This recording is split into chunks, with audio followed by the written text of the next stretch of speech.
This program is proudly brought to you by KC Resort and Overwater Villas, Samui, Thailand.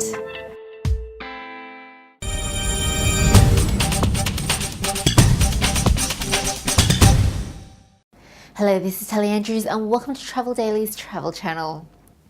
President and CEO of the World Travel and Tourism Council, David Scalzo, has concluded a trip to Japan with an upbeat message about the country's recovery prospects.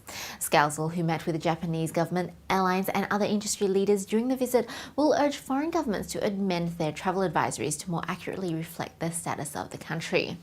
He also advised the Japanese government to communicate more effectively that the nuclear situation at the Fukushima power plant is under control in order to stimulate inbound tourism.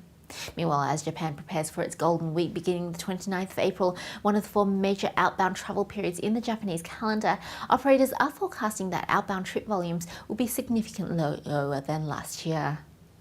Qantas has announced it'll increase international fuel surcharges for the 3rd time this year, with domestic, regional and trans-Tasman fares also increasing by 5%. The airline's Chief Executive Officer Alan Joyce said the revised fuel surcharges cover less than half of the airline's increased fuel costs for the next year. The latest hikes will see the surcharge on international routes increase by as much as $100, with charges ranging from $145 per sector on routes to Asia to as much as $290 on flights to Europe. In other news, Spring Airlines, the Chinese low-cost carrier, is planning to set up joint venture businesses in Japan and South Korea. Partnerships are sought to increase the number of routes between the countries, but joint venture plans are thought to be in their early stages, however, with no potential partners having yet been identified.